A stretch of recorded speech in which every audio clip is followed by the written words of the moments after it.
last time. Was unplanned and unscheduled, but we're going to do it anyways with the Western Contours podcast. You got my picture in the background right there. All right. So, what's up, buddy? How much, man? That's a terrible handshake. Let's figure this out. Are we live? So I said it before, yeah, it's been a crazy year, right? Jeff was my first guest on the podcast. I think we did it in December of 2018. Yeah, December of 2018. So it's been kind of a whirlwind year for me at the podcast, and get to sit down here with you again. And you've had a freaking crazy ass year, man. We're gonna talk about it all. Oh, we're not gonna talk about it all. So we get into it. It's a little bit tricky. Well, I'm gonna hit you on something, so you might have to flip me off or something. But so I've had several people over the course of the year after our episode, ask when we're gonna do it again and whatnot. And so yeah, just let's hit them with it, man.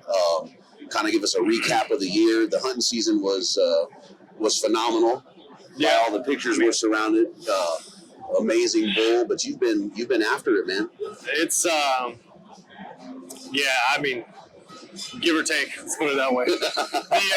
There was a lot of take in the last year. So since we started, well, originally it was built to hunt, if you remember right back in, and then we had some issues that we had to make changes, and so now it's built for the hunt, builtforthehunt.com. So it's basically the bodybuilding.com version for the outdoor industry. So we've added a number of different companies. We're bringing major companies from the fitness side into the hunting industry. There's some guys out of Boise that run some major stuff that are coming on board. But I think back then I was living in Nashville, Tennessee, and life has kind of been a little bit crazy, like you said. And now we're out in Boise, Idaho, so which is where I grew up. And I was always a resident there, and I go back and forth and everything. But now we're full time back in Idaho after 15 years away. It's I got my whole traveling and everything done out of the way for years. Nice to be home. Sometimes, sort of. It's different, but no, it was a crazy year from the company standpoint. We did a number of different filmed hunts. We started pushing that side of things and got involved with some other fitness challenges and archery shoots and stuff like that. And spent a year focusing on from an in shape standpoint. I knew that I was going to go into the nasty worst parts that you could ever imagine, Idaho on an elk hunt, and I knew we were going to film it, and it turned out great. The film, we'll find out in a few days if it's going to go into full draw film tour, so you guys can watch it on the big screen, which would be nice. But yeah, we're in the Initial Ascent booth, which is the back company, and we had opening morning of archery mule deer in Idaho. One of my guys put down a 197-inch mule deer buck, all in velvet. They thought he was just a typical mainframe 4, and when they walked up to him, they were kind of shocked. I would be so. But, yeah, I don't know. It's been a whirlwind, so it was good to know that you were going to be down here at this expo and catch up with you. And I don't know. We'll see how it goes. We have so many things coming up that I don't know. I don't know what day it is most of the time. So you guys just finished up the expo in Pennsylvania? Yes. So we were out at the NRA show out in Harrisburg, Pennsylvania. It's called the Great American Outdoor Show, and that is a crazy expo because there's I think about 250,000 people or something like that come through that, and we were swamped the whole time, and it was good to actually when you have social media and everything else, or you're doing these podcasts, it's one thing to do them and you're sitting at home or you're sitting in the office and you kind of, know that you reach a number of people out there, but you don't actually know till you get out there. So when I get out to Harrisburg, which I actually used to live in Lancaster, which is close by, and I get out there to Harrisburg, then I got people stopping me in the hallway because they know who I am. They say they've listened to podcasts, they jump on, they order from us, or they've been involved with the company, whether for one thing or another. It's kind of it's a little bit humbling in the fact that I never dreamed that things would start to grow, and I mean, really, I never imagined myself doing this kind of stuff. So when you get out there and you meet people 2,000, 3,000 miles away, or you meet people in other countries that know who you are, it's kind of, I don't know, it is humbling to know that people look up to you and are Respect inspired what by you do. stuff. Yeah. Yeah, inspired by some of the stuff that you do, and I'm really big on the public land DIY front. And I know a lot of people in the industry aren't necessarily, they don't follow that as much. But that's just the way I grew up, and so I don't want any help. I train, I learn about the animals, I learn where I'm going, I study everything, and yeah, I work my ass off. Let's put it that way. It's not skill. I can promise you that. But a lot of it is just that grit, determination, and wanting to stick to it. So I'm going to step you back a little bit. What's the impact that Built for the Hunt has had, right? Because not everybody is into fitness. Fitness facilitates hunting to a point, especially your style of hunting. Right. And there's got to be a level of impact that you've had in people making better choices to get in shape that they've had to reach out. I can't imagine that the impact you guys have had and the growth that you've had over the last year that you haven't seen that. How does that affect you more than people knowing just who Jeff Moran is? You know, it's kind of interesting because a lot of people, when it comes to supplements and everything like that, everybody's looking for a quick fix on a diet or anything else. And when they ask us about supplements, they say, okay, what's going to do this for me? And my first question to everybody always is, well, what's your diet? What are you doing in that side? And I've had people ask me if they're going to benefit more from a better like nutrition plan or going to the gym 10 days a week or 10 times a week. And I wish there was 10 days in a week. That would help. No, it wouldn't. We'd still be stuck with, it'd be like, 8 and 2. Right. And so when I tell them it's nutrition over working out all the time, people are kind of blown away from that standpoint. And then actually sitting down and working with people like one-on-one and making sure that they're getting the nutrition that they need from a whole food side. Because a lot of these times you'll see from supplements or other people in the industry, they want to pitch you and sell you on everything else. And I said, well, okay, well, that's secondary. We need to go and evaluate everything else. And when people come to me and they say, you know what, because of you, like I've lost 30 pounds or whatever, I'm doing better in a hunt, or I've made it back. I've always wanted to go over way back there to go hunting. And, I start following you and you're more real and you don't seem to fall into the fake social media type stuff. And I inspired them to lose 20 pounds or 30 pounds. Or I remember taking a guy on an elk hunt some years back. He lost like 70 pounds. And that's that's probably more humbling than just the reach. That's a driver, right? I mean, that's because it makes you feel like, if people know who you are from social media, that's cool. But if you're actually inspiring somebody to change their life, because fitness and everything is not just something like people say, I want to get in shape for my wedding or something like that. As soon as that's over, they're going to bloom back short out. Term. Yeah, well, it's short term, and that's a struggle, right? I've been in that struggle, and it's this roller coaster ride, right? And it's always like you're saying, you're dedicating to something. You're dedicating to, September 15th through 27th or something for a hunt or that wedding day, and it doesn't. You fall backwards, and it's a done deal. Yeah, my goal is primarily when I work with people is to make sure that it's like a lifestyle thing. It's not just a quick fix. It's not. Now, yes, I mean, obviously you want to be in shape for any sort of hunt that you're going on, if it's a big time deal to you. But we try and preach the lifestyle thing of it, because that's what's going to make the long-term advantage for each individual person. Right. It's not going to be, you might have a great hunt, but then if you just fall back into your old patterns, what did it do for you? So, and it goes all the way into like tree stand hunting. It goes into bird hunting. It goes into everything else. I mean, shoot, the Initial Ascent guys, they have the decoy bag. And, when I start talking to guys down in the South, they're like, we trek in like mile and a half in the swamps and we go shoot ducks. And it's like, and we work with all sorts of people for whatever they're doing. So, I don't know. That's probably, when people come to me and they tell me like they're inspired by something that I do or these hunts that I do, and they go out of their way to help change their life. And some of them, especially when it's a family, if the husband, he starts doing things this way, or the wife or something like that, then the whole family gets involved. Right. That's a big one. Heck yeah. So I'm happy about that stuff. That's one of those things that most people don't see it. Most people aren't going to realize. Well, that's why I'm bringing it up too, right?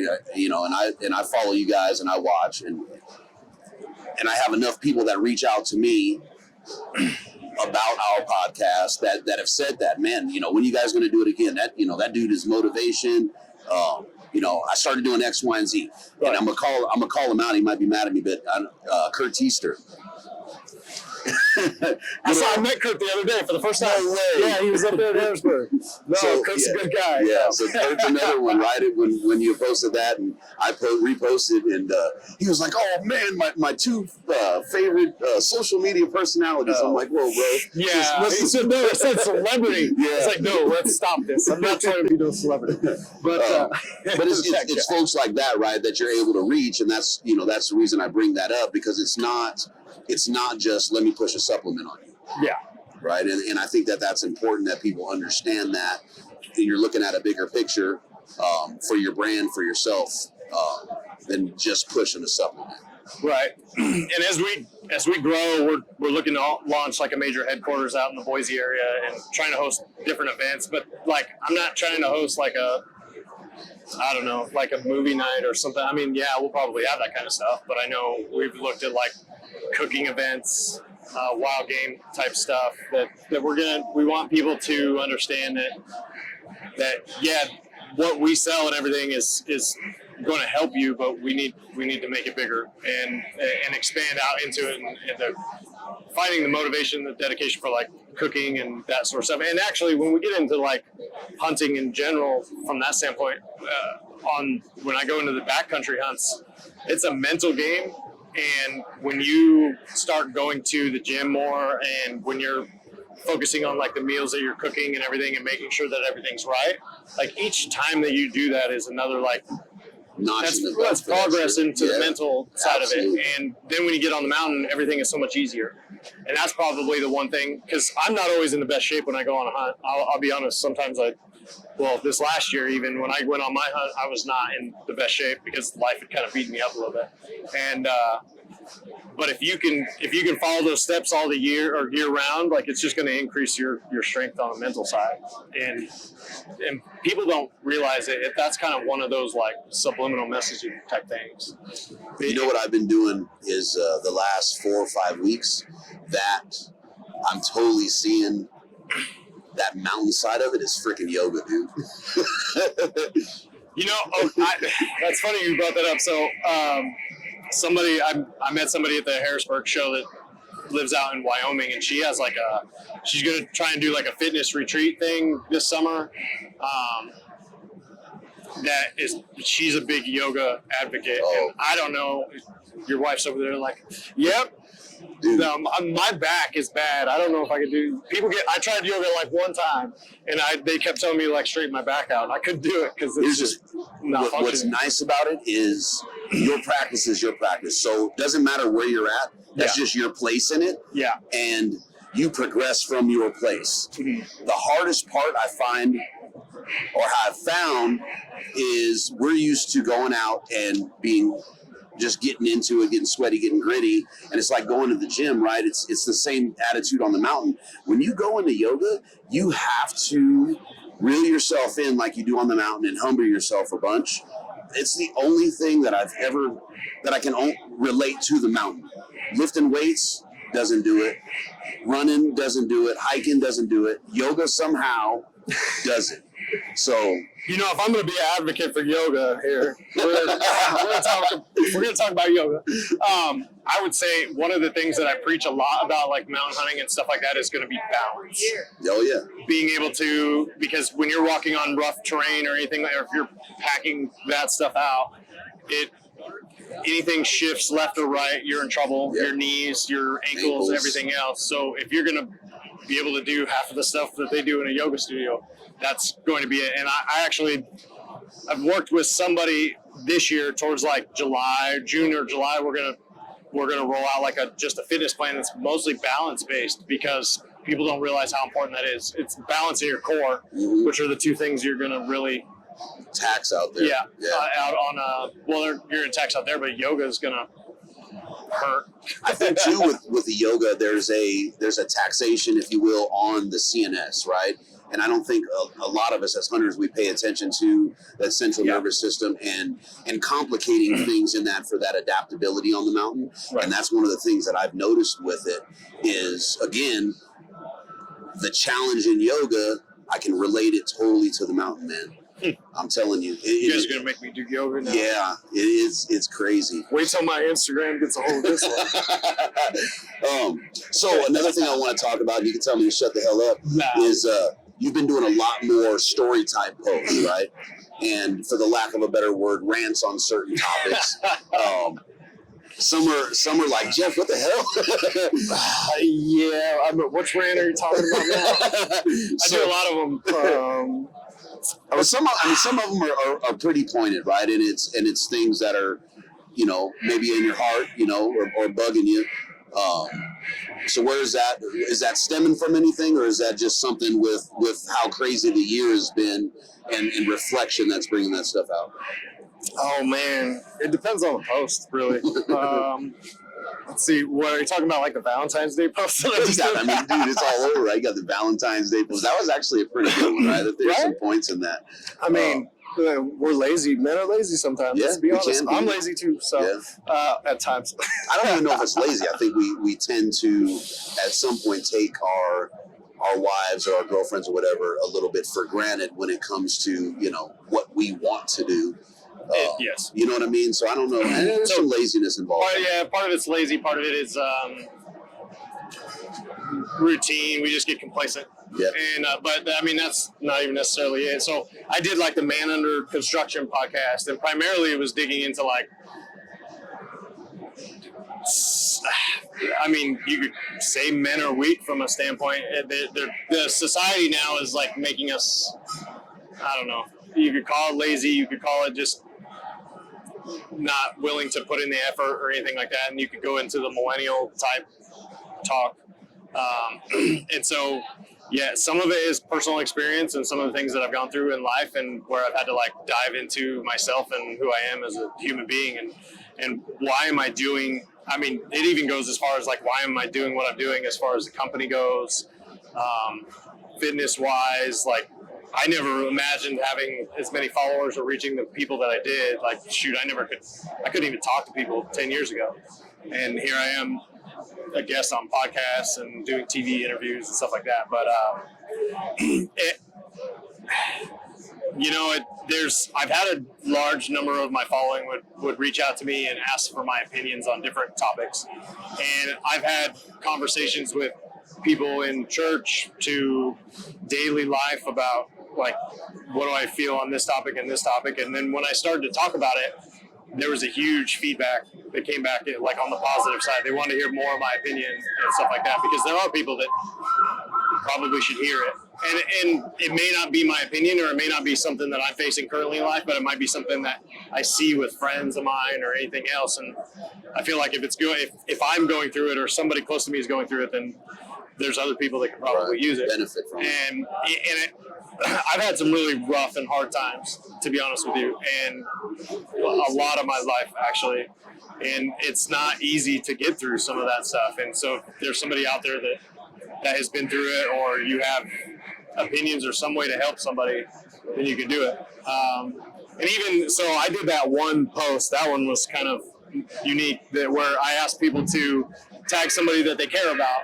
I mean, this is stepping outside the box for sure, but I asked them to tag somebody that they care about and just to kind of show general appreciation. And I probably had like I think there was a couple hundred comments in a couple hours maybe, of somebody tagging somebody. And then those people would come back and they would read the post and the feed, and they were so excited that person took time out of their day to show appreciation to them. And then I think like the next day I had like 4 or 5 guys, or they messaged me like pictures of flowers and stuff like that they were taking their wife that next day, because they're like, you know what, you're right. I don't take the time to show appreciation to the people around me, or I get complacent, or I just get in this routine and I forget to give people the time and dedication that I should. And that was some stuff that I've experienced in my own life. And so to be able to have the impact or reach like that was kind of unique, and that's probably why I go on to some of those rants in general. Is just because you know what, I see it too much, and we get lost in the hustle and bustle of life. I mean, shoot, we look around this trade show right now. I mean, there's so many people out here, and they're so focused on one thing or next, they might forget. And I don't know. If you come across something that touches you, you might as well talk about it. That's it. Yeah. And if I could make one person notice what they're doing or anything like that, then I did something good. So, and that, I guess you could go back into the whole fitness thing where if you're helping somebody change what they're doing for the better, yes, for the better, then you're making an impact. And you know what, if I got to put my face on something like that, then I will, just because it is good to make an impact, to change, to help people like change for the better, help people notice some of the things that maybe they need to work on. And so it's kind of where it came from. It's a little more soft, humble side of me, but I think it's good to expose that. Yeah. To be vulnerable with it, but then people see Jeff Moran, right? The relentless hunter. It's always that grit, and I think that's important that you're able to do that. Some of them are funnier than hell. Like, I'm not gonna bullshit. Sometimes I'm like, Jeff's lost his shit. We're talking about that one about the story for the funniest ones are when you're rolling and you're just going. And you're just going, and you got the two dog kids and the Rubbermaid stacked in the back, and it's like, man, this guy is just rolling. I don't even remember what that one was, but I'll go on rants on just whatever I see. If it sparks a nerve, we're going to talk about it. But I think it's good that we're able to be vulnerable. Yeah. Right. With all the chest pumping and everything that we see, and I'm better than you and you're better than me. That vulnerability, in my opinion, is something we lack.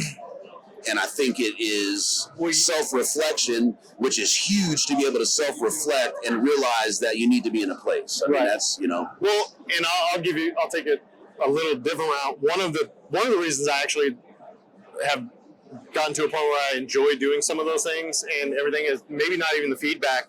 It's the fact that everything that you see on social media now is the highlight of somebody's life. Man. And you know what? Life sucks sometimes. It does. And it's a bitch.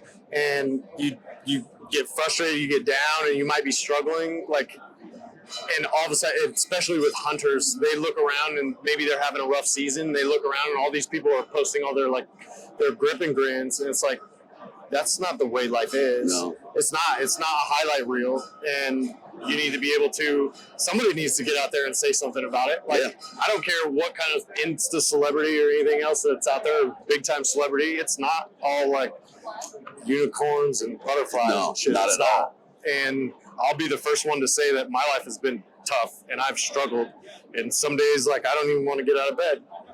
I mean, straight up. And going back to it, actually, I lost my family some time back, and I ended up getting my dogs back, and that was kind of a huge thing for me to help me keep going.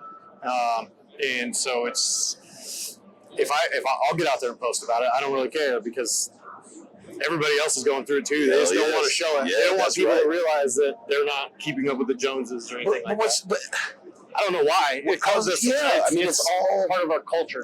It's just the weirdest thing to me. That's one of the things that I would rather post my shittiest day on the mountain where I'm beat up, I'm sweaty, I'm ready to quit, than look at me. You know what I mean? It just, and I talked to somebody about this not too long ago. I'm like, you know what? I'm probably going to jinx myself right now. Where's the word?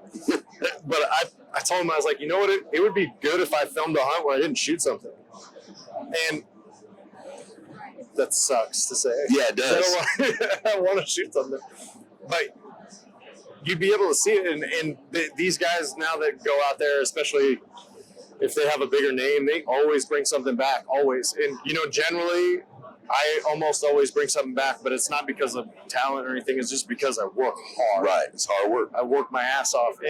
But if I could post stuff about my actual, we were hoping that when I went on that hunt that we would have a hotspot to be able to talk about what was going on from day-to-day basis. Mm-hmm. I get down, I struggle, I get upset about it, and it's not easy. And I would rather post some of that stuff to try and help people understand that, you know what, I mean, just everything in general. Well, I think you did. I don't know if that was after the hunt or you were able to get signal, but I remember seeing it and you had posted, you know, you were in the rain, you were ready to quit. It sucked.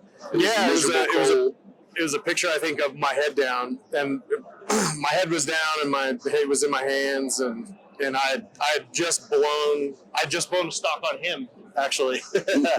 he went down the next day, thank God. But I was upset because we were back in there like 7 days. It hadn't stopped raining the entire time. I was wet, like my feet, my boots, everything, and there's nothing worse than, I mean, you can't, you go to bed at night and you're still soaking wet in a tent 10 miles back in there, and it's just like, will you please stop? Like, mentally, if there's one weather condition that's going to ruin my life, it's going to be rain, and I fought it the whole time. We fought it for 6 straight days, and I had never seen that few elk ever on that hunt. I've been doing that hunt for 21 years, and generally most days I'll see 20 to 50 head of elk, and by like day 5, I think we had seen like maybe 20 total. Oh, wow. And I was really struggling. So I did post about it, and I like to, it's good, but then everybody still just sees those photos and everything and me taking one out of there. And yeah, it's good to post those, but to go through the full emotions of everything that happens, that's the fun, but that's the stuff that those days provide the most growth. Yeah. Right. I mean, we're not, if we can walk in and arrow an animal, we wouldn't do it. I don't believe most of us would do it. There's a handful of guys that just want to walk in, shoot it, and then done deal, right? Yeah. But you're going to shoot the smallest buck you see, or you're not going to worry about, you know, the cow versus the bull. Yeah. But I think if we're out there chasing, I think we're chasing more than what's on your back to a point. Yeah. Right? You wouldn't go in that shit country and bust your butt. Well, how deep were you guys going back in? I know when we had talked before, there was weeks you were doing like crazy 17 miles of crap. Well, yeah, so we were like 12. The farthest we went this year we were 12 miles back. But, I mean, we were 12 miles back, but you got to climb, it's like 2,500 feet and drop 3,000 feet. Or no, 2,500 feet, then drop like 1,000, and then it's another like 6 or 7 miles, and then drop 3,000 feet. So it's rough. And, you know, honestly, it's funny that you say that, because I will 99 out of 100 times I will pass on the first day. I don't care how big if it's big enough. Big enough, right? I had a bull a couple of years ago that was in the 340 range. I didn't realize he was that big, and I passed on him, and then he turned his head, and I was like, shit. Fail. Screwed that one up. But, yeah, I would rather grind it out for 4 or 5. Well, yeah, once you get past like that day 5 mark, then it starts to become a mental struggle. Yeah, it's a chore. But no, that's it's not easy. It's hard, and that's part of the reason that I train for it and I get ready for it. And it doesn't even if I was going to go sit in a whitetail stand, like that's still a mental battle in itself. It's cold, and you're sitting stagnant. Oh yeah, that would kill me. That's a hard one. Yeah, that would kill me. I struggle with the thought of that. Yeah, it's a rough one, but no, and we preach the whole gym and fitness thing for that, all of it in general, because it is the mental battle that goes into it, and I don't know. Yeah, we still enjoy it, and even if it sucks, it's like you said, it's a growth experience. Because I can't, like I said, I'm not the most talented guy out there. My bugle is not very good. If we went and grabbed one right now, you'd be like, what the hell?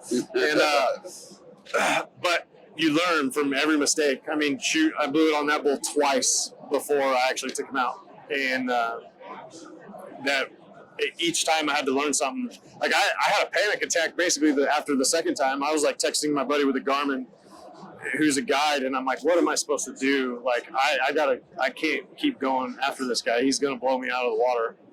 He's bigger than me. He's better than me. And I got to figure this out. And so it's always what? That tipping point. Yeah, it's like I can't. We're so far in here, and then it was a mess because we ran out of water. We had to climb out completely out of water, dehydrated. We had to sleep on the side of the mountain underneath the tarp, and it was cold. My buddy rolled it in the fire. Yeah, it was a good one.